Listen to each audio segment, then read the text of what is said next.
পরাজিত বিতাড়িত ফ্যাসিস্ট এর গণবিরোধী কর্মকাণ্ডের জন্য যে জনরোষ তৈরি হয়েছিল, তাতে সাবেক স্পিকার, ডেপুটি স্পিকারকে খুঁজে পাওয়া যায়নি। তাদের কেউ কারাগারে, কেউ নিখোঁজ বা পলাতক।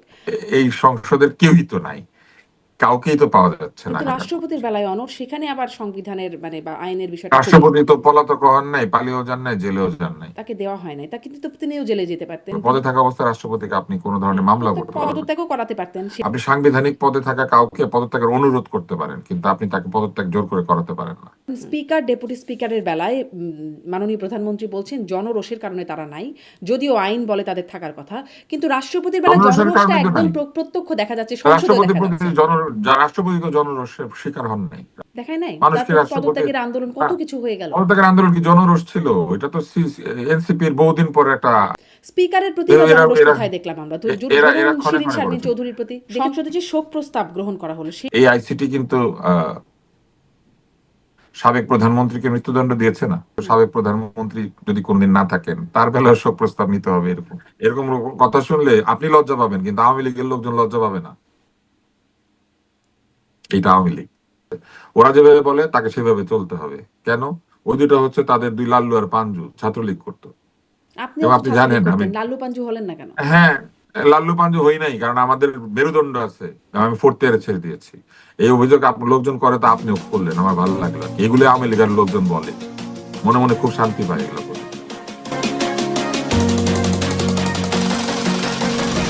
প্রশ্ন হবে লাগামহীন, জানতে চাই, জানাতে চাই, এই সময়ের পালস অফ পলিটিক্স। মাইকে বিভ্রাট ও বিদ্যুৎ বিভ্রাটের মধ্য দিয়ে ত্রয়োদশ জাতীয় সংসদের প্রথম অধিবেশন শুরু হলেও নিয়ম অনুযায়ী সেখানে স্পিকার ও ডেপুটি স্পিকার নির্বাচন সম্পন্ন হয়েছে। স্পিকার হয়েছেন major Hafizuddin Ahmed Bir Bikram, deputy speaker barrister Kaiser Kamal. কেমন হলো এই নির্বাচন? সংসদে বক্তব্য রেখেছেন প্রধানমন্ত্রী, বিরোধী দলীয় নেতা, দুই দলের চিফ হুইপ থেকে শুরু করে মন্ত্রী ও সংসদ সদস্যরা। অধিবেশনের শুরুটা হাস্যোজ্জ্বল হলেও রাষ্ট্রপতির ভাষণকে ঘিরে হট্টগোল করেন বিরোধী দলীয় জোটের সদস্যরা। এমনকি জাতীয় সঙ্গীত চলাকালীনও তারা বিশৃঙ্খলভাবে চিৎকার করতে থাকেন। রাষ্ট্রপতিকে কিলার চুপ্পু, ফ্যাসিস্ট ইত্যাদি নানা নামে আখ্যায়িত করে প্ল্যাকার্ড হাতে বিক্ষোভ প্রদর্শন করে ওয়াকআউট করে বিরোধী দল। ঠিক সেই সময়ই টেবিল চাপড়ে রাষ্ট্রপতির বক্তব্যকে সমর্থন করেন প্রধানমন্ত্রী থেকে শুরু করে সরকারি দলের সংসদ সদস্যরা। আর আওয়ামী লীগের আমলে নিযুক্ত রাষ্ট্রপতি চুপ্পুও তাঁর ভাষণে শেখ হাসিনা ও আওয়ামী লীগের 17 বছরের সরকারকে ফ্যাসিবাদী বলে আখ্যায়িত করেন। সব মিলিয়ে কেমন হলো সংসদের প্রথম অধিবেশন, আর সামনের দিনগুলোর জন্য কি বার্তা দিল এই অধিবেশন? এসব নিয়ে কথা বলতে স্বপ্নধারা নিবেদিত পালস অফ পলিটিক্সে আমার আজকের অতিথি, গণমাধ্যম ব্যক্তিত্ব ডাক্তার আব্দুল নূর তুষার। ডাক্তার আব্দুল নূর তুষার, আপনাকে স্বাগত জানাচ্ছি পালস অফ পলিটিক্সে আমার আজকের আয়োজনে। ধন্যবাদ। ধন্যবাদ শারমিন। অনেক ধন্যবাদ যুক্ত হয়ে সময় দিচ্ছেন। আমি শুরু করব, নিশ্চয়ই আজকে সংসদ প্রথম অধিবেশন বসলো, সেটি নিয়েই কথা বলবো। একদম শুরুতেই আপনার কাছে সুনির্দিষ্টভাবে আপনি যদি বলেন যে আপনার কাছে, আপনার বিশ্লেষণে কি মনে হয়েছে আজকের অধিবেশনের উল্লেখযোগ্য বা গুরুত্বপূর্ণ কি কি আপনার চোখে পড়েছে? উল্লেখযোগ্য যদি বলি। প্রথম গুরুত্বপূর্ণ দিক হচ্ছে যে এটি বহুদিন পরে সংসদের একটি অধিবেশন, এবং সেইখানে রাষ্ট্রপতি হচ্ছেন এমন একজন যিনি তিনটি আলাদা আলাদা সরকারকে শপথ গ্রহণ করে, মানে তিনটা আলাদা আলাদা সরকারের সংসদ এবং শপথ তিনি আসলে গ্রহণ করিয়েছেন। একটি হচ্ছে প্রথম যেটি তিনি করেছেন তার রাষ্ট্রপতি হওয়ার পর শেখ হাসিনার সরকারের সংসদে তিনি বক্তৃতা দিয়েছেন, এবং তিনি তাদেরকে শপথও গ্রহণ করিয়েছিলেন। তারপরে আবার যখন তিনি অন্তর্বর্তী সরকার আসলো, সেখানেও তিনি শপথ গ্রহণ করিয়েছেন, এবং তাদেরকেও তিনি রাষ্ট্রপতি ছিলেন। আবার তিনি এখন এই সরকারের সময় রাষ্ট্রপতি আছেন এখনো পর্যন্ত। তিনি তিনটি আলাদা আলাদা সরকারের রাষ্ট্রপতি। আবার তিনি তিনটি আলাদা আলাদা সরকারের বিভিন্ন ব্যক্তিকে শপথ গ্রহণ করিয়েছেন। সবাইকে অবশ্য রাষ্ট্রপতি শপথ গ্রহণ করেন না। এবং তারপরে আবার তিনি দুইটি সংসদে বক্তৃতা দিলেন আলাদা আলাদা সরকারের, যে সরকার তাকে নির্বাচিত করেছে, যে সংসদ, সেই সরকার এবং সংসদ নাই, তিনি পরের আরেকটি সংসদে এসে সেখানে বক্তৃতা দিলেন। এবং দুইটি বক্তৃতার মধ্যে অনেক বৈপরীত্য আছে, কেননা রাষ্ট্রপতির বক্তব্য কিন্তু লিখে দেওয়া হয় এবং তার বক্তব্য সরকারের বক্তব্যকে প্রতিফলিত করে। তিনি কিন্তু আসলে নিজের বক্তৃতা সেভাবে দেন না, আগেও দেন নাই, এইবারও দিতে পারেন নাই। অতএব তিনি সম্পূর্ণ দ্বিমুখী দুটি বক্তৃতা দিয়েছেন। সব মিলে এটা একটা মজার ব্যাপার, একটা আমাদের দেখা হলো আমাদের জীবনে, এটা একটা দেখার মতো বিষয়। আরেকটি হচ্ছে যে বিএনপি তাকে রাষ্ট্রপতির সম্মান দিয়েছে যতটুকু তার সাংবিধানিক প্রাপ্য, এটা একটা দেখার মতো ব্যাপার, কেননা তাদের নির্বাচিত রাষ্ট্রপতি তো তিনি না। আর প্রধানমন্ত্রীর বক্তৃতাটাও সুন্দর হয়েছে, তিনি বলেছেন যে তিনি সবার প্রধানমন্ত্রী হতে চান, তিনি দলের নয়, তিনি সবার, তিনি সেইভাবে কাজ করতে চান। এটা একটা ভালো কমিটমেন্ট, এই কমিটমেন্ট তিনি যদি রাখতে পারেন তাহলে এটা দেখার মতো বিষয় হবে।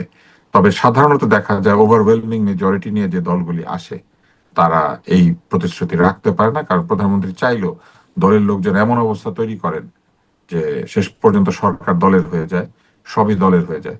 তো দেখা যাক যে তিনি এটা যদি পারেন করতে, যে সত্যি সত্যি তিনি সবার এবং দলটাও সবার কথা চিন্তা করে কাজ করে, তাহলে এটা দেখার মতো বিষয় হবে। তো বক্তৃতাটা সুন্দর হয়েছে, মাইল্ড এবং অনেক বিনয়ের সাথে মডারেট সব বক্তব্য, কোনো ধরনের আহ, মানে সমালোচনা করার মতো খুব একটা জায়গা নেই। আর তারপরে যেটি ঘটেছে সেটি হচ্ছে ওয়াকআউটের নামে যে হুজ্জত করেছে এনসিপি এবং জামাতে ইসলাম, এইটা একটা দেখার মতো বিষয় ছিল। তারা জাতীয় সঙ্গীত যখন বাজছে তখন তারা হুজ্জত অব্যাহত রেখেছে, একটা একটা সময় পর্যন্ত দাঁড়ায় নাই, এবং তারপরে তারা ওইখানেই হট্টগোল করেছে এবং করে তারপরে তারা বের হয়ে গিয়েছে। তো এই জিনিসটা ঠিক হয়নি। জাতীয় সঙ্গীত বাজা অবস্থায় জাতীয় সঙ্গীতের প্রতি সম্মান দেখানোর কথা, সবার দাঁড়ানোর কথা, এবং ওয়াকআউট করলে জাতীয় সঙ্গীত শেষ হওয়ার পরে ওয়াকআউট করার কথা, এবং হুজ্জত করে ওয়াকআউট করাটা সংসদীয় রীতি না। ওয়াকআউট করলে তারা বের হয়ে যাবেন। হই হুল্লা করা, স্লোগান দেওয়ার চেষ্টা করা, বা এগুলি বা হাতে করে কাগজ প্ল্যাকার্ড। মানে হ্যাঁ প্ল্যাকার্ড নিয়ে সংসদে প্রবেশ করা, এগুলো সংসদীয় আচরণ না। এগুলো যে যমুনার সামনে ওনারা যে করতেন সেই অভ্যাস তারা ছাড়তে পারেন নাই। ইউনূস সাহেব ভিতরে ছিলেন তো সংসদে, হয়তো ওনাকে দেখে তাদের এটা আরো জেগে উঠেছে, ভেবেছে ওইটাও যমুনা। জি, আপনি বেশ কয়েকটা পয়েন্টের কথা বললেন। আমি একে, একে সবগুলো নিয়ে আরেকটু বড় করে কথা বলতে চাইবো। একে, একে আসি। কিন্তু একটা বিষয়ে মানে তার আগে কথা বলতে চাই যে সংসদের মানে বেশ এত গুরুত্বপূর্ণ, অন্যতম বা প্রধানতম বা অন্যতম প্রধান গুরুত্বপূর্ণ জাতির জীবনে এখন এই সংসদ অধিবেশনটা আলোচনার বিষয়বস্তুও বটে। সেখানে শুরুতেই দেখা গেল মাইকের বিভ্রাট। হ্যান্ড মাইকের কথা সংসদ সদস্যরা শুনতে পাচ্ছেন না। বিদ্যুৎ বিভ্রাটও নাকি হচ্ছে, সেটা আমরা স্পিকারের কথা থেকে শুনতে পারলাম।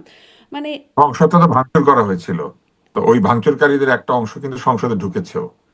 তো তারাই তো এই বিভ্রাটটা তৈরি করার ব্যবস্থা করেছে। সংসদটা তো ভাঙচুর করার পরে রিপেয়ার্ড সংসদ, তাই না? সংসদটা তো ভাঙচুর করা হয়েছিল, মাইক তো সব ছিঁড়ে খুঁড়ে নিয়ে গিয়েছে, নষ্ট করেছে।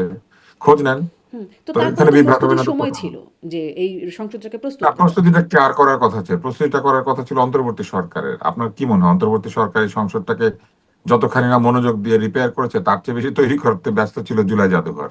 এই ওখানে আবার সরকারও তো ফারুকীকে এক মাস এখনো, সময় পেল। এই সরকার এক মাস সময় পায় না। এই সরকার দায়িত্ব গ্রহণ করেছে 17 তারিখে, আর এখনো এটা কয় 12 তারিখে? তারিখ। এটা 12 তারিখ। হ্যাঁ, অলমোস্ট তো এক মাস। আসলে 3 সপ্তাহ, 3 সপ্তাহ সময় আচ্ছা। পেয়েছে। 3 সপ্তাহ এমন কিছু না, তার মধ্যে তাদেরকে মন্ত্রণালয়ে যেতে হয়েছে, ছুটি ছিল। আপনি যদি ওয়ার্কিং ডে গুলো চিন্তা করেন তাহলে 3 সপ্তাহ পুরোপুরি ওয়ার্কিং ডে না, 6 থেকে 7 দিন বাদ দিতে হবে। তারপরে হচ্ছে তারা এটা পেয়েছেন। তো অতএব আমার মনে হয় না যে তারা এটা আপনি যেভাবে চিন্তা করছেন আর কি, অতখানি সময় পান নাই। কিন্তু আসলে মানে সময় তো ধরেন এক একজনের এক এক কাজ ভাগ করা থাকে, এমন তো না যে প্রধানমন্ত্রী বা মন্ত্রীদেরকে সবাইকে কাজ করতে হয়। কিন্তু সংসদ আমার ঠিক প্রশ্ন করার কিন্তু কাজ এইটা হচ্ছে, যে সংসদ ডাক্তার ঠিক আব্দুল করার কাজ লতিফ সাহেব। সংসদ সচিবালয়ের এবং হ্যাঁ। গণপূর্ত বিভাগের। হ্যাঁ। তো গণপূর্ত বিভাগের আপনি যদি চিন্তা করেন তার মধ্যে হচ্ছে রমজান মাস, সবকিছু মিলে আসলে নিশ্চয়ই এই কাজটার জন্য কারো দায়িত্বপ্রাপ্ত ছিল, কিন্তু আমার প্রশ্ন হচ্ছে দেখেন এখানে মানে সংসদ সদস্যরা তো ছিলেনই, অন্তর্বর্তী সরকারের প্রধান ছিলেন, সংসদটা আগামী সরকারের মানে কূটনীতিকরা জন্য ছিলেন। প্রিপেয়ার করে যাওয়ার কথা অন্তর্বর্তী সরকারের। অন্তর্বর্তী সরকার যে অবস্থায় সংসদটা ছিল সে অবস্থায় রেখে যাবে। তারা তো ভাঙচুর সংসদ পেয়েছে তাদের ইনকিলাবের ঠেলায়। ইনকিলাবের ঠেলায় ভাঙচুর হয়েছে যে সংসদ, সেই সংসদকে ইনকিলাবের আগের পরিস্থিতিতে রেখে যাওয়ার দায়িত্ব অন্তর্বর্তী সরকারের ছিল। এই সরকারের কাছে তাদের সংসদ বুঝিয়ে দেওয়ার কথা।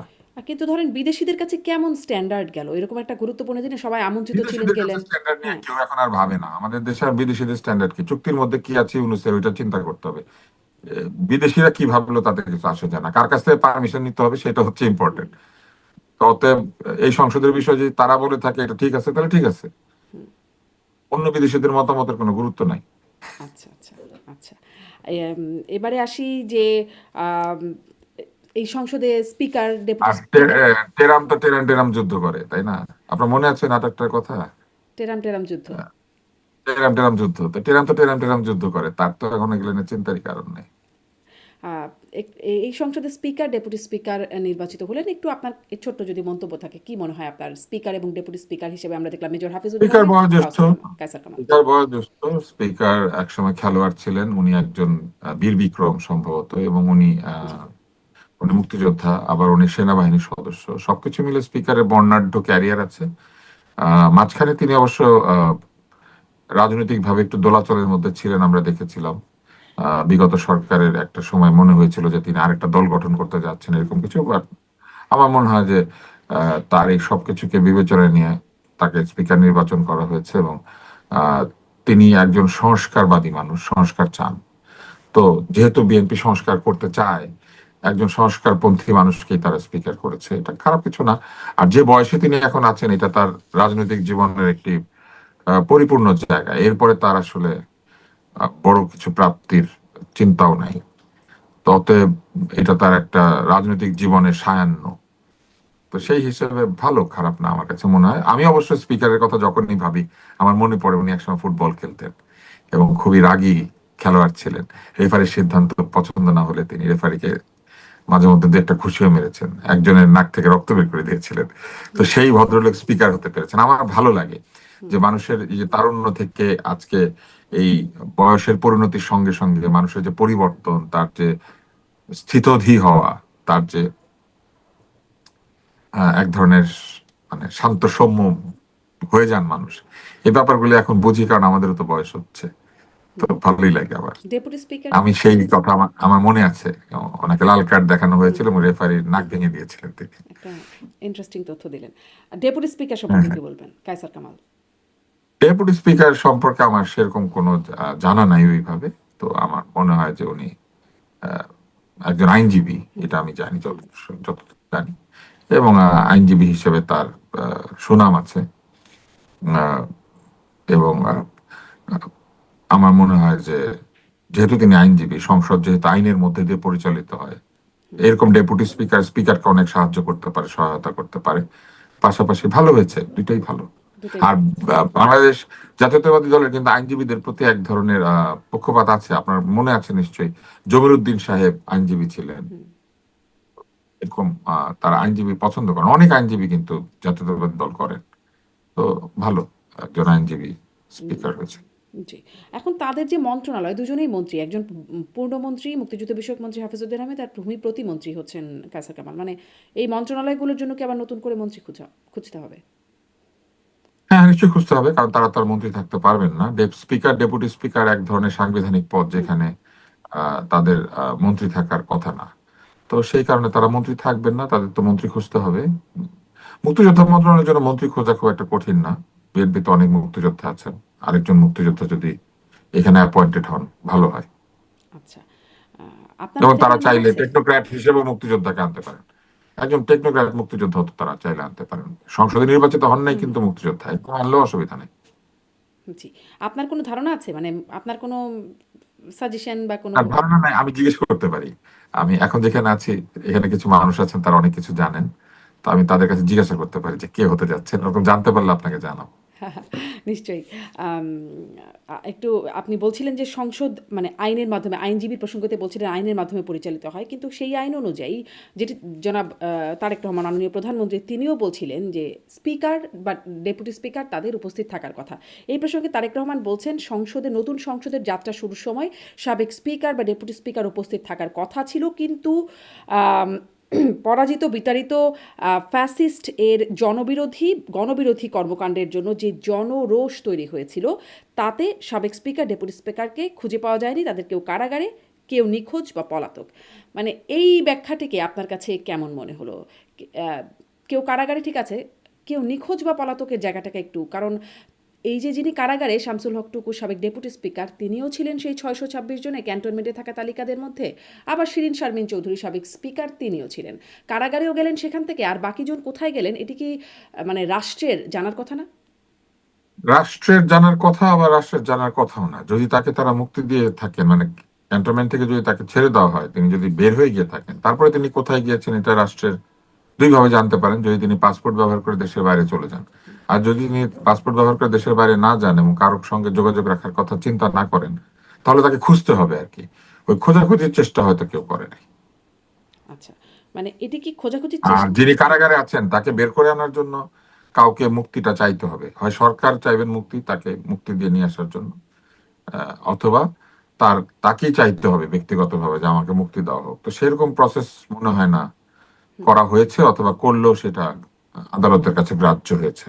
ফলে তারা নাই। আর এইটা আমি এখন এইভাবে দেখি না কেন, কারণ এই সংসদের কেউই তো নাই, কাউকেই তো পাওয়া যাচ্ছে না, কেউ জেলখানায় কেউ দেশে নাই। অতএব শুধু স্পিকার খুঁজে বের করে আনার প্রয়োজনীয়তা কেউ অনুভব করে নাই হয়তো। কিন্তু রাষ্ট্রপতির বেলায় তবে আবার আইনের অনড়। মাধ্যমে পরিচালিত হলে এইখানে স্পিকারের আসবার কথা ছিল আর কি, হ্যাঁ, স্পিকারের কিন্তু থাকার কথা রাষ্ট্রপতির ছিল। বেলায় অনড়, সেখানে আবার সংবিধানের মানে বা আইনের বিষয়টা খুবই। রাষ্ট্রপতি তো পলাতক হন নাই, পালিয়েও যান নাই, জেলেও যান নাই। উনি তো ছিলেন পুরা টাইম, সো ওনাকে সামনে মানে ছিলেন, তাকে চোখের দেয়া হয় সামনে। নাই, তাকে দেওয়া হয় নাই, তা কিন্তু তো তিনিও জেলে যেতে পারতেন, তিনিও পালিয়ে যেতে না, পারতেন। রাষ্ট্রপতিকে জেলখানায় পাঠানো যায় না, খুব কঠিন। রাষ্ট্রপতিকে পদত্যাগ করতে হবে। হুম, রাষ্ট্রপতিকে শুধু পদত্যাগ করতে হবে, তার পদ ছেড়ে দিতে হবে। পদে থাকা অবস্থায় রাষ্ট্রপতিকে আপনি কোনো হ্যাঁ, ধরনের মামলা করতে পারবেন না। পদত্যাগও করাতে পারতেন, সেরকমও দাবি ছিল, কিন্তু বিএনপি তার ব্যাপারে পদত্যাগ শুরু থেকেই কাউকে কিন্তু জোর খুব। করে করানো যায় না। পদত্যাগ কাউকে জোর করে করানো যায় না, বিশেষ করে রাষ্ট্রপতিকে যায় না। তাকে হয় নিজের থেকে পদত্যাগ করতে হবে, অথবা তাকে অভিশংসন করতে হবে। অভিশংসন করার মতো কোনো কারণ তো তৈরি হয়নি। অভিশংসনের জন্য যে ইমপিচমেন্টের যে রুল আছে, সেই রুলে তো উনি পড়েন না বলে তাকে ইমপিচ করা যায় না। পদত্যাগ তো করানোই যায়, জোর করলেন কিনা সেটা আবার কে দেখবে? গায়ের জোরে পদত্যাগ করানো যায় না আসলে। কেউ যদি গায়ের জোর করে, ওটাও আইন ভঙ্গ করা। আপনি সাংবিধানিক পদে থাকা কাউকে পদত্যাগের অনুরোধ করতে পারেন, কিন্তু আপনি তাকে পদত্যাগ জোর করে করাতে পারেন না। হুম, কিন্তু সেই অনুরোধটা কি এখন কেউ ওনাকে কেউ করেছিল? অনুরোধ করেছিল না, ওনাকে কেউ অনুরোধ করেছিল কিনা আমরা জানি না, কিন্তু তো তিনি করলে তো তো বললেন নিশ্চয়। যে তার পদত্যাগের দাবি ছিল, বিএনপি বরং তাকে মানে সেখানে খুব সাপোর্ট দিয়েছে, তার যে সাক্ষাৎকারের কথা। এটা তো রাষ্ট্রপতি নিজেই ব্যাখ্যা জি। দিয়েছেন, তাহলে তার এটার উত্তর উনি দিয়ে দিয়েছেন। হুম, তাকে পদত্যাগের চাপ কারা দিয়েছিল? তারাও তো সংসদেই ছিল, সংসদ। তারা বের হয়ে গেছে, তাই না? তো তারা বের হয়ে গেছে না। হ্যাঁ, কিন্তু আমার প্রশ্নটা এখানেই, ধরেন স্পিকার ডেপুটি স্পিকারের বেলায় মাননীয় প্রধানমন্ত্রী বলছেন জনরোষের কারণে তারা নাই, যদিও আইন বলে তাদের থাকার কথা, কিন্তু রাষ্ট্রপতির বেলায় জনরোষের জনরোষটা কারণে তো একদম নাই। প্রত্যক্ষ দেখা যাচ্ছে, সংসদেও রাষ্ট্রপতির দেখা প্রতি যাচ্ছে। রাষ্ট্রপতি তো জনরোষের শিকার হন নাই। রাষ্ট্রপতি তো ফুল টাইম ওখানে ছিলেন, তার প্রতি জনরোষ কেউ দেখায়নি। দেখায় নাই, মানুষকে তারপর রাষ্ট্রপতি পদত্যাগের আন্দোলন কত কিছু হয়ে গেল। পদত্যাগের আন্দোলন কি জনরোষ ছিল? এটা তো এনসিপির বহুদিন পরে একটা আবদার ছিল, 1 মাস পরে আবদার করতে শুরু করেছিল। স্পিকারের প্রতি বা এরা এরা জনরোষ এরা কোথায় দেখলাম আমরা? এরা ধরুন এরা ক্ষণে শিরীন ক্ষণে শারমিন করেছিল। চৌধুরীর প্রতি দেখেছেন? শোনেন, শিরীন শারমিন চৌধুরী, এখন এই কথাগুলো আপনি আমাকে দিয়ে বলাতে চাচ্ছেন বলে, শিরীন শারমিন চৌধুরী কোথায় গেলেন? জনরোষ না থাকলে উনি কোথায় গেলেন? উনি ক্যান্টনমেন্টে গেলেন, কারণ উনি বাসায় থাকতেন। অবশ্যই জনরোষ ছিল। এবং ওবায়দুল কাদের বলেছেন তারা নাকি সংসদের মধ্যে পালিয়ে টালিয়ে ছিলেন, কোথায় নাকি লুকিয়ে ছিলেন। কেন লুকিয়ে থাকতে হলো কেন? সবার সামনে দিয়ে বুক ফুলিয়ে বের হয়ে যেতেন। আমরা বুক ফুলিয়ে ঘোরাফেরা করি নাই? জনরোষ ওনার প্রতি হইলো কেন, আর আমাদের প্রতি হইলো না কেন? তাই না? আচ্ছা। এইটা অবশ্যই জনরোষ ছিল। আর এই যত যে শিক্ষিত যত মেধাবী স্পিকার এবং আওয়ামী লীগের সদস্যরা হন না কেন, তাদের দল যে স্বৈরাচারী হয়েছিল, এইটা তারা ঢাকতে পারবেন না। তাদের দল অবশ্যই স্বৈরাচার আচ্ছা, করেছে, মানে অন্যায় করেছে। স্পিকারের প্রতি জনরোষ ছিল কিন্তু রাষ্ট্রপতির প্রতি ছিল না। রাষ্ট্রপতির প্রতি জনরোষ থাকলে তো রাষ্ট্রপতি পলাইতো, রাষ্ট্রপতি পলায় নাই তো। পলাইতে পারলে পলাইতো নিশ্চয়ই। না, মানে কেন? পলানোর সুযোগও কি ছিল পলানোর তার? সুযোগ ওনার ছিল না? পলানোর সুযোগ ওনার ছিল না? ছিল তো। উনি উনি চায় নাই পালাইতে, পালে নাই। আচ্ছা, ওনারও পালানোর সুযোগ ছিল, তাহলে উনি পালায় হ্যাঁ, নাই। আপনি দেখেন না, একই একই ব্যক্তিত্ব, দুজনই তো শেখ হাসিনার পছন্দ। স্পিকারও শেখ হাসিনার পছন্দ, রাষ্ট্রপতিও শেখ হাসিনার পছন্দ। তাহলে একজন পালাইছে আরেকজন পালায় নাই কেন? এই প্রশ্নটা আপনার করা উচিত একেবারে ওনাকে। পারলে ওনাকে জিজ্ঞেস করেন। আমারও খুব জিজ্ঞেস করার ইচ্ছে। কিন্তু উনি কি বলবেন যে আসলে উনি উনি উনি একই পালায়? হাতে দুজনকে বেছে নিয়েছেন, দুজনের নামে ওনার মাথায় আসছে, একজন পালাইলো একজন পালালো না কেন? এটা তো ওনার উত্তর দিতে পারা উচিত। নাকি আসলে দুজনের জন্য দুই ট্রিটমেন্টের উপর ডিপেন্ড করছে কে পালাবে কি পালাবে না? কার ধরেন সাবেক ট্রিটমেন্ট কি রাষ্ট্রপতি সেটা বড় কথা না। আব্দুল হামিদ, তিনিও আছেন কার বহালতবিয়াতে। ট্রিটমেন্ট কি এটা ইম্পর্টেন্ট বিষয় না। ট্রিটমেন্টের কারণে কেউ পালায় নাই, পালাইছে নিজের ইচ্ছায়। ধরেন মানে বহু মানুষ তো পালায় নাই। সাবেক বহু রাষ্ট্রপতির মানুষ কথা জেলে না। জিজ্ঞাসা করছি। আপনি যে ডেপুটি স্পিকারের কথা বলছেন, উনি জেলখানায় যায় নাই? শেখ হাসিনা সরকারের বিভিন্ন মন্ত্রীরা জেলখানায় নাই?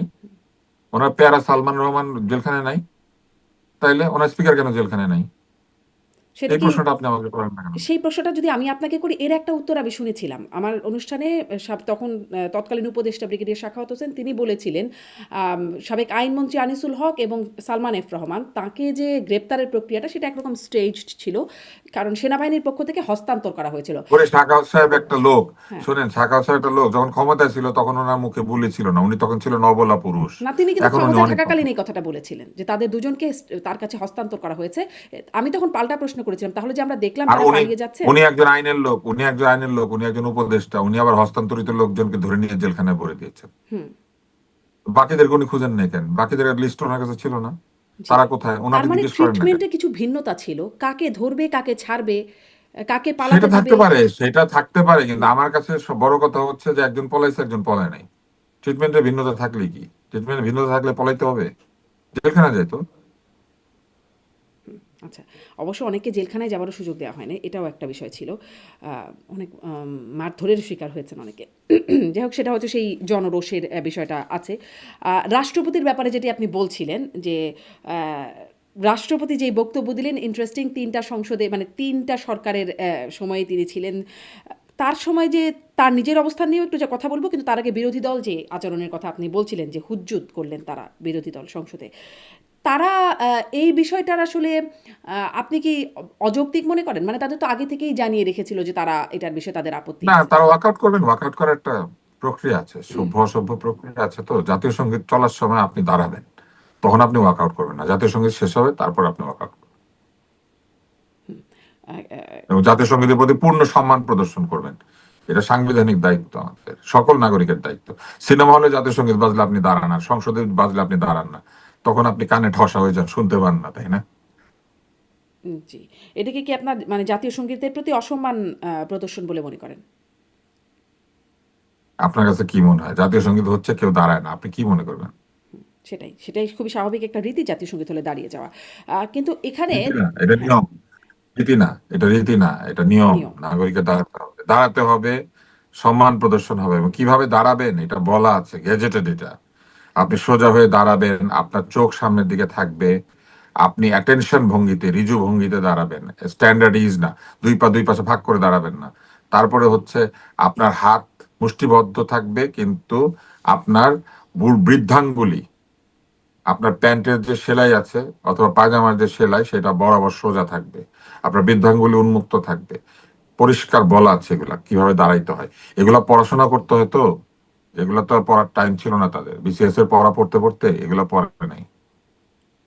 কিন্তু তারাই ধরেন অন্তর্বর্তী সরকারের যখন শপথ গ্রহণ করেন, তারা সেই রাষ্ট্রপতির কাছে শপথ গ্রহণ করেছেন। সেই রাষ্ট্রপতির মানে পাশ করা অধ্যাদেশগুলো, তার স্বাক্ষরে যে অধ্যাদেশগুলো, সেই অধ্যাদেশগুলো তারা এনফোর্স করার জন্য বলছেন। ওরা করেছেন, এটাই তো স্ববিরোধিতা, এটাই তো স্ববিরোধিতা, জি, আপনি এটাই তো সেলফ কন্ট্রাডিক্টরি অ্যাটিচিউড। তাদের মনে যা লয় তাই করে। ওই যে আহ, কি জানি একটা গান আছে না, যে বন্ধু আরে করো তোমার মনে যাহা লয়, আমার গায়ে যত দুঃখ সয়। তো প্রেসিডেন্টের গায়ে যত দুঃখ সয়, বন্ধুয়ারে করো তোমার মনে যাহালয়। তারা বন্ধুয়া মনে যাহালয় করতেছে। কখনো দেয়াল টপকে ভিতরে প্রবেশ করার চেষ্টা করেছে বঙ্গভবনে, কখনো বাইরে থেকে ভাড়া করা লোক এনেছে, এগুলো প্রেসিডেন্ট সাহেবের ভাষ্য। তাহলে এগুলোও করেছে, আবার আজকে আবার এসে প্রেসিডেন্টের ওখানে ওয়াকআউট করে বেরিয়ে যাচ্ছে। আবার যখন প্রেসিডেন্ট তাদেরকে উপদেষ্টা বানানোর শপথ নেওয়া ছিল, তখন একেবারে সুবোধ বালকের মতো দাঁড়িয়ে উপদেষ্টা হয়েছে। তখন প্রেসিডেন্ট ভালো ছিল।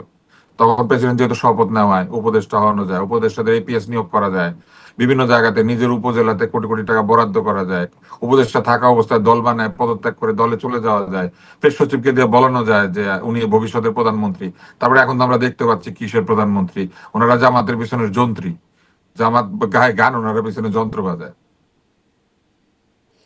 আম সেই মানে তাদের কাছে একটা অফার ছিল বা প্রস্তাব ছিল মাননীয় প্রধানমন্ত্রী বা বিএনপি বা সরকার দলীয় থেকে তাদের কাছে প্রস্তাব ছিল ডেপুটি স্পিকারের পদের জন্য। কিন্তু তারা যেটা বলেছে যে আমাদের আমিরই বলেছেন যে খণ্ডিতভাবে না, তারা ওরা পূর্ণ, প্যাকেজ চায়, হ্যাঁ, পূর্ণ প্যাকেজে পুরো প্যাকেজ বাস্তবায়ন চায়। হ্যাঁ। কিন্তু অনেকেই তখন বলেছিল বা এরকম একটা ব্যাখ্যা হয়েছিল যে তারা বললেও আসলে তারা ডেপুটি স্পিকারের পদটা নেবেন। যেমন তারা আগে বলেছেন পিআর ছাড়া নির্বাচন না, কিন্তু নির্বাচনে গেছেন। যেমন তারা বলেছেন সংবিধান সংস্কারের। পদটা এখনো এখনো ওইটা তাদেরকে অফার করা আছে। আহ, আপনি 7 দিন পরে যদি নেয়, 15 দিন পরে যদি নেয়, নিতে তো পারে। এখন কি আর নিতে পারে? এখন তো হয়ে গেছেন ডেপুটি একজন স্পিকার তো যে ডেপুটি কোনো স্পিকার। সময় নির্বাচন করে। না চাইলে সরকার নতুন ডেপুটি স্পিকার নিয়োগ করতে পারে, এই ডেপুটি স্পিকার পদত্যাগ করবে। মানে এটা কি একটা খুব সহজ প্রক্রিয়া? মানে তার হাতে ছিল, তিনি এটা নিলেন না। এখন ৭ দিন পরে কঠিন তাকে কিছু না, সরিয়ে নতুন সরকার চাইলে একজনকে। পারে। সরকার যদি, তারা যদি নিতে রাজি হয় তখন সরকার বলবেন যে ঠিক আছে আপনারা রাজি হয়েছেন, ঠিক আছে আমাদের ডেপুটি স্পিকার লাগবে না, আপনারা আসেন। আচ্ছা। কিন্তু তারা যে নিলেন না, এটাকে আপনি কিভাবে মূল্যায়ন করেন? মানে যারা তাদের কাছে অফার ছিল কিন্তু তারা নিলেন না। নেয় নাই, তারা মনে করেছে যে সবকিছু একসাথে না দিলে, তাদের সব কথা যদি সরকার না শোনে তাহলে তারা ডেপুটি স্পিকার হবেন না। তারা না নিয়ে তো তারা একটা ভুল কাজ করেছে, আ নিলে ভালো হতো। তারা এটাও বলেছিলেন সংস্কার পরিষদে যদি সরকারের দল শপথ না নেয়, সরকারি দল শপথ না নেয়, তাহলে তারা কোনো শপথই নেবেন না। পরে অবশ্য তারা শপথ নিয়েছেন। নিয়েছেন কারণ তা না হলে সংসদ সদস্য পদ 90 দিন পরে খারিজ হয়ে যেত, জি, সেজন্য নিয়ে ফেলেছেন। জি। কিন্তু ডেপুটি স্পিকারের পদটা নিলেন না। মানে এজন্যই তারা প্রশ্ন। তো এটাও বলেছেন, তারা তো শুরুতে এই কথাটা তারাই তুলেছিলেন যে সংসদের গাড়ি নিবেন না, তাই না? কেউ কেউ বলেছেন বেতনও নিবেন না, কিন্তু আবার বাড়ি নিয়েছেন, বিরোধী দলের বাড়িতে উঠে গিয়েছেন তারা। বাড়ি নেয়, গাড়ি নেয় না, গাড়ি নেয়, বেতন নেয় না, কি কি করে জানি। না, প্রথম সংসদ সদস্য হলে এরকম হয়, আরো একবার দুইবার হলে তখন ঠিক হয়ে যাবে। না, নিশ্চয়ই দেখা হবে তিনি তারা আসলে গাড়ি নেন কিনা সংসদে। প্রথমবার স্কুলে গেলে আমি আমার স্কুলের স্মৃতি আপনাকে বলতে পারি। প্রথমবার স্কুলে গেলাম পরে আমাদের স্কুলে খাতা, বই, কলম, পেন্সিল সব দিত, স্কেলও দিত। আমার বন্ধু আমার স্কেলটা নিয়ে পেঁচায় চশমা বানায় ফেললো। আমি ভাবলাম যে স্কুলে মনে হয় এটাই হয়, এটা দিয়ে চশমাই বানায়। বুঝতে পারলে তো, প্রথম ক্লাসে আর কি, প্রথম দিন। টিনের স্কেল ছিল, খুব হুম, সুন্দর চাইনিজ টিনের স্কেল, ওটা বাঁকা করা যায়। ও সুন্দর এটা গোল করে আমরা চশমা বানিয়ে পরে বললো আমারটাও চশমা বানাই, তোমারটাও চশমা বানাই। তো দুইজন একটা চশমা বানালো, আর আমি প্রথম স্কুলে গিয়েছি না, আমি ভাবলাম যে স্কুলে মনে হয় এটাই করে, এটা চশমা বানানোর জন্য দিয়েছে। হুম। তো আমি পাশের এক ছেলেকে বললাম তোমারটা চশমা বানানো নাই কেন? তখন সেও আমাদের দেখা দেখি বানালো। তো প্রথম সংসদে গেলে এরকম হয় আর কি, চশমা বানায়। আচ্ছা। আপনি প্রথম সংসদের এটাকে চশমা বানানো দেখছেন। সংসদে, এবারের সংসদে আপনি মাননীয় প্রধানমন্ত্রীর বক্তব্যের কথা বলছিলেন যে তার বক্তব্যে বেশ বিনয় ছিল এবং কোনো খুব বিদ্বেষপূর্ণ কিছু লক্ষ্য করা যায় নাই। তিনি কিন্তু আম এই মানে এই যে সভাপতির ঘোষণা করবার আগে খন্দকার মোশাররফ হোসেন তাকে যখন নাম ঘোষণা করলেন, তখন তিনি বলছিলেন, রেফারেন্স দিচ্ছিলেন মরহুম শেখ মুজিবুর রহমানের কথা, সেটির কথা বলছিলেন। আপনার কাছে কেমন মনে হচ্ছে যে তিনি এই সময়েও শেখ মুজিবুর রহমানের নামটা উচ্চারণ করছেন বা তার রেফারেন্সটা আছেন? নাম কেন কেউ রেফারেন্স হিসেবে টানতে পারবে না? একজন এত বড় নেতা, যিনি স্বাধীনতা যুদ্ধের সময় নেতৃত্ব দিয়েছেন, স্বাধীনতা যুদ্ধের সময় তার দল বাংলাদেশের প্রধান দল ছিল এবং তারপরেও বাংলাদেশের প্রধান একটি দল হিসেবে সবসময় ছিল। তো এরকম একটা নেতার রেফারেন্স তো আমি মনে করি দেয়াটাই স্বাভাবিক, না দেয়াটাই তো অস্বাভাবিক। জি। এবং তাকে স্মরণ করার মধ্যে কোনো অসুবিধা নাই তো। আগে তো কদিন তো খুব মনে হলো যে খুব অসুবিধাই বুঝি আছে যে তাকে স্মরণ করার ব্যাপারে। এখন এটা নির্ভর করে ব্যক্তির দৃষ্টিভঙ্গির উপরে। কেউ যদি ইতিহাসের প্রতি আহ, নিবেদিত থাকেন অথবা ইতিহাসের বিষয়ে তার তার কমিটমেন্ট থাকে, তাহলে তার নাম শুধু না, ওই সময় আরো অনেক নেতা আছেন তাদের নামও রেফারেন্স হিসেবে আসতে পারে। বাংলাদেশের প্রথম প্রধানমন্ত্রীকে তাজউদ্দিন আহমেদ, তার নাম রেফারেন্স আসতে পারে না? বাংলাদেশের প্রথম প্রধানমন্ত্রী তাজউদ্দিন আহমেদ, সেই সিলসিলাতেই তো আজকে তারেক রহমান প্রধানমন্ত্রী। তো প্রধানমন্ত্রীর নামটা কি উঠে যাবে ইতিহাস থেকে? এটা তো উঠবে না, থাকবে। আবার সুখ। বাংলাদেশের অন্যতম তরুণতম প্রধানমন্ত্রী, সেভাবেও আসতে পারে তার নাম। আবার এইভাবেও আসতে পারে যে একটা ফ্যামিলিতে মা প্রধানমন্ত্রী, ছেলেও প্রধানমন্ত্রী, বাবা বাবাও ছিলেন ছিলেন। প্রেসিডেন্ট। হুম। হ্যাঁ, তো এইভাবে আসতে পারে, কত ভাবেই তো আসতে পারে। জি। তো সংসদে যে ইতিহাস তো আসলে মুছে দিতে পারবেন না আপনি। আমরা যতই মনের ইচ্ছা জাগে, ইতিহাস মোছা যায়? ইতিহাস কেউ মুছতে পারে না। সংসদে যে শোক প্রস্তাব গ্রহণ করা হলো সেই বিষয়ে আপনার মন্তব্য কী? মানে পরবর্তীতে অনেকের নাম গ্রহণ করা হলো যুদ্ধাপরাধের দায় যাদের মৃত্যুদণ্ড কার্যকর হয়েছে, তো সেটি নিয়ে অনেক বিতর্কও পরে করা হয়েছে। তাদের জন্য শোক প্রস্তাবের কথা পরবর্তীতে সেই দলটি বলল, জামাত ইসলামের পক্ষ থেকে বলা হলো এবং তাদের নামও গ্রহণ করা হলো। মানে কয়েক দফায় তাদের নাম মানে শোক প্রস্তাবে নতুন করে নাম যোগ করা হলো। আপনার কাছে কেমন লাগলো বিষয়টি? এগুলো হচ্ছে রাজনৈতিক সিদ্ধান্ত। এগুলো এইভাবেই হয়। সরকারি দল দায় নিতে চায় না, পরে এরকম নাম উঠলে পরে নেয়। তো বিষয়টা হচ্ছে যে আইসিটি তে দণ্ডিত ব্যক্তি নাম সেখানে ছিল, এই তো। তা আপনি চিন্তা করে দেখেন যে নজিরটা স্থাপিত হলো, এই নজিরে এই আইসিটি কিন্তু আহ, সাবেক প্রধানমন্ত্রীকে মৃত্যুদণ্ড দিয়েছে না? হুম। কিন্তু ধরেন এই নজির অব্যাহত রাখলে তো সাবেক প্রধানমন্ত্রী যদি কোনদিন না থাকেন, তার বেলায় শোক প্রস্তাব নিতে হবে এরকম। জি। তো ভালো নজির তো। আইসিটিতে দণ্ডপ্রাপ্ত হলে কিছু আসা যায় না, সবার নামে হবে, তো অসুবিধা নাই। অসুবিধা কি? এগুলো ফর্মালিটিজ, এগুলো দিয়ে কিছু আসা যায় না। জাতি নির্ধারণ করে ইতিহাসে কে কিভাবে থাকবে, এগুলো ফর্মালিটি, নাম থাকলে কি না থাকলে কি। আইসিটির বিষয়ে বলছেন দণ্ডপ্রাপ্ত হলে কিছু যায় কত আসে না। মানুষ, কত বড় বড় মানুষ মরে গিয়েছে, সংসদ তার ব্যাপারে কোনো শোক প্রস্তাব নেয় নাই, তাতে কি কি হয়েছে? ডক্টর সংসদে শোক জাকিরুল্লাহ প্রস্তাব চৌধুরীর নিলে কি নামটা আসে হয়? নাই। সংসদে শোক প্রস্তাব নিলে কেউ বেঁচতে যায়? তাই না না? তা না, কিন্তু তার সংসদে শোক হ্যাঁ, প্রস্তাবের কিন্তু মধ্যে তো জামাতকে ভোট দিলে যায়, জামাতকে ভোট দিলে যায়, তাই না? তো এইসবের কোনো ভ্যালু নাই, আসলে ওই অর্থে কোনো ভ্যালু নাই। পৃথিবীতে আর থাকা লাগবে না, বেহেশতে সোজা। মানে এইসব জিনিসের খুব একটা ভ্যালু নেই, এগুলা ফর্মালিটিজ, এগুলো হচ্ছে পোশাকি কাজ আর কি। মানে এখানে তো আসলে সংসদের প্রথম অধিবেশনে অনেক কিছুই তো আসলে পোশাকি। এই যে রাষ্ট্রপতি ভাষণটা দিলেন, সেটাও নিশ্চয়ই একটা পোশাকি ব্যাপারই। সেটাও লিখিত একটা ব্যাপার, রাষ্ট্রপতির তার ভাষণ নিজের শুধু কোনো পোশাকি বক্তব্য না। নাই। না না, রাষ্ট্রপতির ভাষণ শুধু পোশাকি না, আপনাকে বুঝতে হবে রাষ্ট্রপতির ভাষণের মধ্যে একটা সরকারের দৃষ্টিভঙ্গি প্রতিফলিত হয়। সেই দৃষ্টিভঙ্গিটা প্রতিফলন ঘটানোর জন্য সরকার নিজে এই ভাষণটা প্রস্তুত করে রাষ্ট্রপতির জন্য। অতএব এটা কিন্তু পোশাকি না, এখানে কিন্তু সরকারের দৃষ্টিভঙ্গি প্রতিফলিত হয়েছে। তো কারা কারা শোক প্রস্তাবে যাচ্ছেন সেটাতেও কি দৃষ্টিভঙ্গি প্রকাশিত হয় না? শাসক প্রস্তাবের ডিসিশনটা তো সরকারের যে লিস্ট ছিল সেখানে তো নাম ছিল না। তো বলা হয়েছে নামের কথা, স্পিকার গ্রহণ করে নিয়েছেন। এটা সরকারের দৃষ্টিভঙ্গি না, এটা সংসদের দৃষ্টিভঙ্গি। স্পিকার চাইলে বলতে পারতেন আমি নিব না, চাইলে বলতে পারেন আমি নিব। স্পিকার তো স্বাধীন ব্যক্তি, এই যে স্পিকার তো দলের না। যদিও আসলে রাষ্ট্রপতির ভাষণের মধ্যে সরকারের দৃষ্টিভঙ্গিটা প্রকাশিত হয়, কিন্তু সেই রাষ্ট্রপতি যিনি আসলে মানে জয় বাংলা স্লোগান দিতেন, দেওয়াতেন, শেখাতেন, এবং শেখ হাসিনার পদতুলি মানে সাবেক প্রধানমন্ত্রী পদতুলির জন্য তিনি কাতরতা প্রকাশ করতেন ওই যে যে জনগণের ভাষণটা জন্য। লিখে দেওয়া হয়েছে সেই ভাষণে সেটা লেখা থাকতো, উনি এটা পড়তেন। এখন আবার এইটা লেখা আছে, এটা উনি পড়েছেন। আমার দুইটার কোনোটাতে আপত্তি নাই, এই জন্য যে দুইটাই বাংলাদেশের জয়ধ্বনি। বরং আমার আপত্তি ওইখানে, আপনি বলেন এনসিপি বাংলাদেশের জন্য কি জয়ধ্বনি দেয়? বাংলাদেশের জয়ধ্বনিটা তারা কি দেয়? তারা কি বলে? বাংলাদেশ জিন্দাবাদ বলে, তারা ইনকেলাব জয় বাংলা জিন্দাবাদ, বলে, বাংলাদেশ চিরজীবী হোক বলে, কি বলে? তাদের ইনকেলাব জিন্দাবাদটা জিন্দাবাদ। কি? ইনকেলাব তো কোনো দেশের নাম না। ইনকেলাব সব দুনিয়াতে ইনকেলাব ইনকেলাব। আপনি যদি ইনকেলাব জিন্দাবাদ গিয়ে কিউবাতেও বলেন, হ্যাঁ বিপ্লব দীর্ঘজীবী হোক, ইনকেলাব জিন্দাবাদ বললেন। ইনকেলাব তো is a common word for every place where ইনকেলাব হ্যাজ বিন ডান। বুঝতে পেরেছেন? কিন্তু আপনার দেশের জয়ধ্বনিটা কি দেয় তারা? তারা বাংলাদেশের দল, তারা বাংলাদেশের জয়ধ্বনি দেয় না কেন? স্পষ্ট।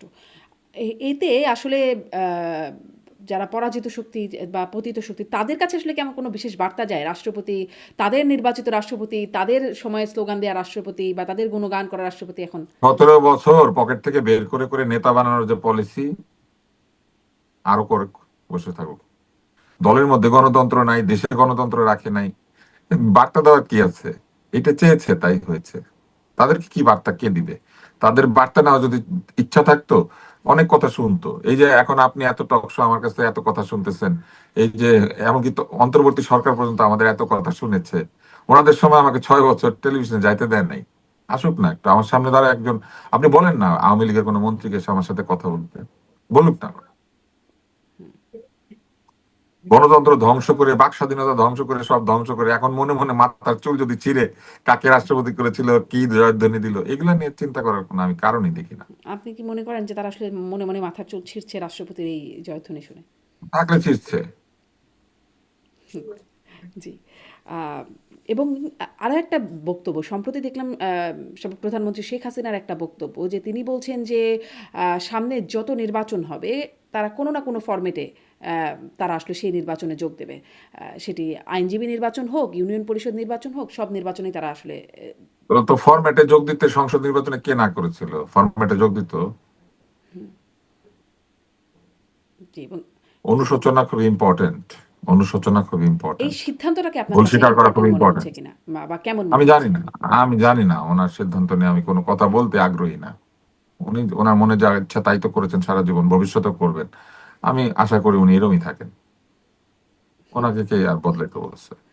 জি, কিন্তু তার সিদ্ধান্ত তো আসলে অনেকগুলো মানে একটা দলের পক্ষ থেকে নির্বাচনে অংশগ্রহণ করবেন, করবেন না?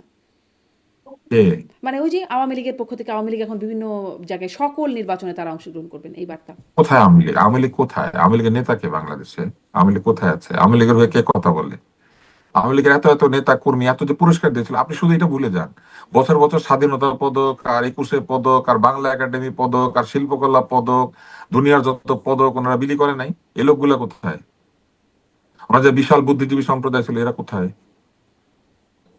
উনি যাদেরকে গণভবনে দাওয়াত দিয়ে চা মিষ্টি সিঙ্গারা খাওয়াতেন, এরা কোথায়? সামনে দাঁড়িয়ে হাত কসলালো, এরা কোথায়? হাত কসলানো পার্টি এটা? কেউ কোথায় কেউ হাত কেউ কেউ কসলানো জেলে লোকগুলা? আছেন, বাকিরা কোথায় আছেন হ্যাঁ জানি না। আছে, হ্যাঁ হাত কসলানো, যারা হাত কসলায় নাই তারা গিয়ে জেলে গিয়েছে। হাত কসলানো গুলা কেউ জেলে নাই। তারা কি আবার অন্যদিকে এসে হাত কচলানো শুরু করেছে? আমি জানি না, আপনি শুধু শুধু আমাকে এই দলটা নিয়ে কথা বলতে না আচ্ছা, বলছেন, আমি এটা ওই নিয়ে কথা দলের বলার বাইরে কোনো- কথা বলছি, তো অন্য ওদেরকে দলের ফিরতে জন্য হাত বলেন, ওনাদেরকে কচলাচ্ছে কেন? বলেন আইসা এখানে দাঁড়ায়, ওনাদের যে কোটি কোটি নেতাকর্মী আছে তাদের পাশে দাঁড়াইতে বলেন। ইলেকশনে দাঁড়ানোর দরকার নেই, এই যে নেতাকর্মী আছে ফেলে রেখে গেছেন যাদেরকে, তাদের পাশে দাঁড়াইতে বলেন। ইলেকশন তো পরের কথা। মানে তাদের পাশে কেন দাঁড়াতে হবে? দাঁড়াবে না জনগণ না? হুম, তাদের পাশে দাঁড়াবে না? তাদেরকে যারা ভোট দেয়, ভোট দিয়েছে, তাদের পাশে দাঁড়াবে না তারা? এতদিন যারা ভোট দিল, আচ্ছা। আপনার ভালো লাগছে না আমার কথা?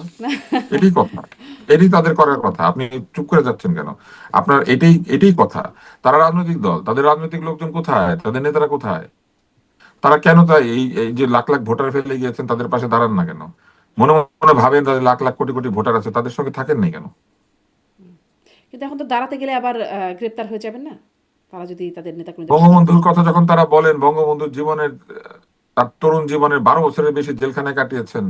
ওনাদের দলে এখন এরকম কেউ আছেন যে 12 বছরের বেশি জেলখানা থেকেছে? বঙ্গবন্ধুরা তাদের আদর্শ, সেই আদর্শ তারা পালন করেন না কেন? এখন যে আবার নেতাদের জামিন হচ্ছে, যারা জেলে ছিলেন তাদের অনেকের জামিন হচ্ছে। জামিন হবে, আইন যদি তাদেরকে জামিন দেয় জামিন হবে, এতদিন তো আইন আইন জামিন অনুযায়ী দেয় নাই, জামিন তো হওয়ার কথা। এতদিন তো আইন জামিন দেয় নাই। সেটা তো অন্তর্বর্তী সরকারকে নিয়ে আমরা অনেক কথা বলেছি, অন্তর্বর্তী সরকারকে তো আমরা গণতান্ত্রিক সরকার বলি নাই। আইন জামিন দিচ্ছে নাকি অন্য কিছু, মানে ধরেন আইসিটি ট্রাইব্যুনালের প্রসিকিউটরের আমি কোটি জানি টাকার না, লেনদেনও শোনা আমি এটা যাচ্ছে। জানি না। আমি সবসময় জানি কোর্টে গেলে জামিন হয়, কোর্টই জামিন দেয়। অন্য কে দিয়েছে জামিন? জামিন যে দেয় সেই দেয়। আওয়ামী লীগের সময় কারা কিন্তু জামিন এটা দিত, তো কারা আবার জানছেন জেলখানায় ভরত? নিশ্চয়ই যে এখানে কোটি টাকার লেনদেনের কথাবার্তা হচ্ছে, বা কোটি লেনদেনগুলো যে হচ্ছে। হ্যাঁ, লেনদেনের কথাবার্তা হয়েছে, সে লেনদেন প্রমাণিত হতে হবে। সেটা হচ্ছে আইসিটিতে, আদালতের ব্যাপারে হয় না। আইসিটি তো আলাদা একটা আদালত। হুম, কিন্তু আদালত। জামিন, সাধারণ জামিন যেখানে হচ্ছে, সেই জামিনের বিষয়ে তো কোনো আলাপ হয় নাই। আচ্ছা, মানে সেই জামিনগুলো ফেয়ারলি হচ্ছে বলে আপনি আপনার বিশ্লেষণ, আমি তাই তো? জানি না ফেয়ারলি হচ্ছে কিনা, আমি জানি না। মূল বিষয় হচ্ছে আদালতে জামিন দেয়, সে কিভাবে দেয় সেটা আদালত জানে। যদি প্রমাণ থাকে আপনি বলেন, আমি সেই প্রমাণ দেখলে বলতে পারবো যে হ্যাঁ এটা সঠিকভাবে হয় নাই। এই যে ধরেন যতক্ষণ আপনারা পর্যন্ত প্রমাণ সবসময় যে নেই বলেন, ততক্ষণ বা বলতে আপনাদের এই পারবেন না। সহকর্মী একসাথে কাজ করেছেন, একসাথে মানে অনেক জায়গায় কথা বলেছেন, কাজ করেছেন, মানে অনেক জায়গায় কথা বলেছেন, আনিস আলমগীর, তার জামিন হয়েছে অবশেষে, কিন্তু তিনি এখনো মুক্তি পাচ্ছেন হ্যাঁ না। হয়েছে, হ্যাঁ, সেটা তো আইনি প্রক্রিয়াতে হয়েছে। মানে তাকে জামিন অগ্রাহ্য গ্রেপ্তার, হয়েছে, জামিন সবকিছু ঠিক আইনি জামিন প্রক্রিয়াতে। অগ্রাহ্য হয়েছে, আবার জামিনের জন্য আবেদন করা হয়েছে, শেষ পর্যন্ত জামিন আদালত দিয়েছেন। আদালত ছাড়া তো কেউ জামিন দিতে পারে না। তো বাকিটা তো আমরা জানি না। আদালতের কাছে উকিল গিয়েছেন, উকিল বারবার গিয়েছেন, যতবার সুযোগ পেয়েছেন, যতবার এটা আদালত শুনেছেন, এক পর্যায়ে আদালত সন্তুষ্ট হয়েছেন, জামিন দিয়েছেন। অনেক ধন্যবাদ, অনেক ধন্যবাদ ডক্টর আব্দুল নূর তুষার। সামনে যদি জানেন আপনি আরো কিছু নতুন, তখন সেটাও আপনার কাছ থেকে আমাদের শোনার সুযোগ হবে। আমি আপনাকে একটা জিনিস বলি, এই যে দেশের আইন শৃঙ্খলা, আদালত থেকে শুরু করে সবকিছু নিয়ে প্রশ্ন উঠছে না, এটার দায় দায়িত্ব আওয়ামী লীগকে নিতে হবে। আওয়ামী লীগ এই জিনিসগুলিকে নষ্ট করে গিয়েছে, এবং সেই নষ্ট জিনিস নিয়ে যখন আবার এইরকম হঠাৎ মানে মানুষ একেবারে জেগে উঠে বলে যে কেন এমন হচ্ছে, এই কেন এমন হচ্ছে এই প্রশ্ন করার জায়গাটা আসলে নাই এখন। এটা তারা ঠিক করতে পারতেন, এই 17 বছরে তারা করেন নাই। তারা সবকিছুকে দুষ্ট করেছেন, দলীয়ভাবে দলীয়করণ করেছেন, তারা অন্যায় করেছেন। এবং এই অন্যায় থেকে তাদের নিজের দলের লোকরাও রেহাই পান নাই। তাদের দল, তারা লুটেরা, পুঁজিপতি, বদমাইশ, চাঁদাবাজ, আজে বাজে লোকজন, মুদ্রা পাচারকারী, এদের কাছে তুলে দিয়েছিলেন দলটাকে। এদের কাউকে ডাকেন, ডেকে প্রশ্ন করেন, জি, মাঝে মাঝে, জিজ্ঞাসা করেন। মাঝে মাঝে কিছুটা প্রশ্ন করবার সুযোগ হয়। ধন্যবাদ, নিশ্চয়ই সামনে হ্যাঁ, এরা যখন। কেউ স্বীকার করবে না। হ্যাঁ, এরা তখন বড় বড় কথা বলবে, এরা তখন অনেক আইনের কথা বলবে, হ্যান বলবে, ত্যান বলবে। শোনে, যারা নিজের নেতার জীবনী বলতে পারে না, নিজের নেতার জন্ম তারিখ ঠিক মতো বলতে পারে না, পরের কথা পরে, নিজের জন্ম তারিখ বলতে পারে কিনা এটা সন্দেহ আছে আমার অনেকে। আমি বহুজনকে দেখেছি, এরা মানে কেঁদে কেটে ভাষায় দেয়। এরা মুজিব ছবি দেখার পরে কানতে কানতে এরা হল থেকে বেরিয়ে আসছিল। ওই লোকগুলা কোথায়? বানান ভুলে ভরা একটা ছবি, সেটা দেখে তারা কানতে কানতে শেষ। বানানটা বন্ধু ঠিক মতো দেখে নাই, এরা এদের নেতাকে এত শ্রদ্ধা করেছে।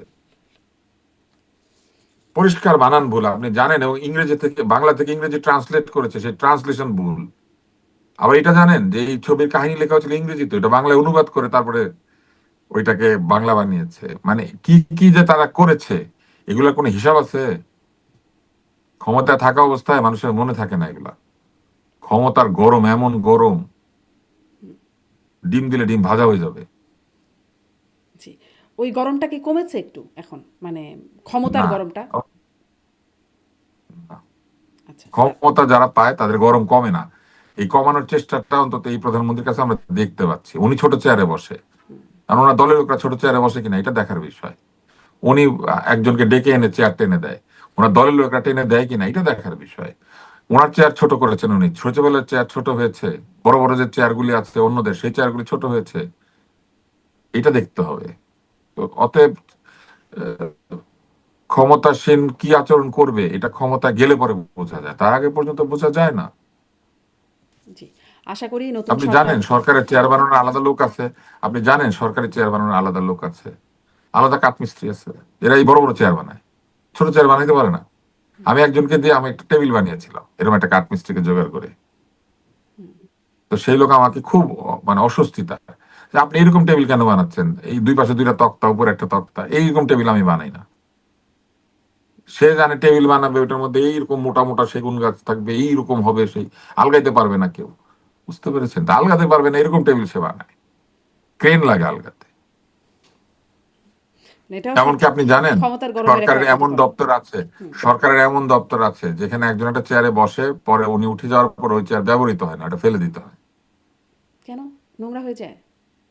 না, আপনি খোঁজ নেন, আমি বলবো না কোথায়, কিন্তু আপনি খোঁজ নিলে জানবেন। আমি আমি তো। এরকম জায়গা আছে। আচ্ছা। হ্যাঁ, এরকম জায়গা আছে, এটা তো সেখানে তারা এরকম হয় যে প্রত্যেক একটা বছর চেয়ার চেয়ার নোংরা বানায়। হয়ে গেছে, একজন বসছেন এজন্য সেটা ফেলিয়ে দিলাম। না, সেই জন্য না, নোংরা তো হয় না সরকারের চেয়ার। আপনি দেখবেন সরকারের চেয়ার একটা মজার জিনিস আছে, অধিকাংশ সরকারি চেয়ারের মধ্যে টাওয়েল বিছায় রাখে। লক্ষ টাকার চেয়ার বানিয়ে 200 টাকার টাওয়েল বিছায় রাখে। কেন জানেন? এটা কোথা থেকে চালু হয়েছিল এটা জানেন? এটা চালু হয়েছিল ব্রিটিশ আমলে। এটা চালু হয়েছিল ব্রিটিশ আমলে। কেরানিরা এবং সরকারি কর্মকর্তারা যারা বাঙালি, এরা মাথার মধ্যে তেল দিয়ে তারপরে আসতো, কারণ তেল দেওয়া তখন ছিল একটা সামাজিক রীতি। আর এই সমস্ত তেল গিয়ে লাগতো চেয়ারের পিছনে, এই জন্য চেয়ারের উপরে কাপড় দিত। সেই কাপড় থেকে আজকে এই টাওয়েলে গিয়ে ঠেকেছে, এবং সমস্ত সরকারি চেয়ারে দেখবেন টাওয়েল দেওয়া। এই যে টাওয়েল কালচার, এটা বন্ধ করতে পেরেছে? এখনো পারেনি।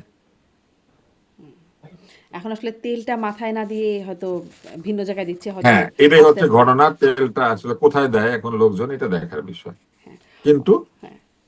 এই সরকারি দপ্তরগুলিতে এই যে ক্ষমতার প্রদর্শনী, আমলাতন্ত্রের ভাঁজে ভাঁজে ক্ষমতার প্রদর্শনী, সরকারি প্রতিষ্ঠানগুলির ভাঁজে ভাঁজে যে ক্ষমতার প্রদর্শনী, সেই ক্ষমতার প্রদর্শনী নাগরিকদেরকে অত্যন্ত গৌণ করে দিয়েছে।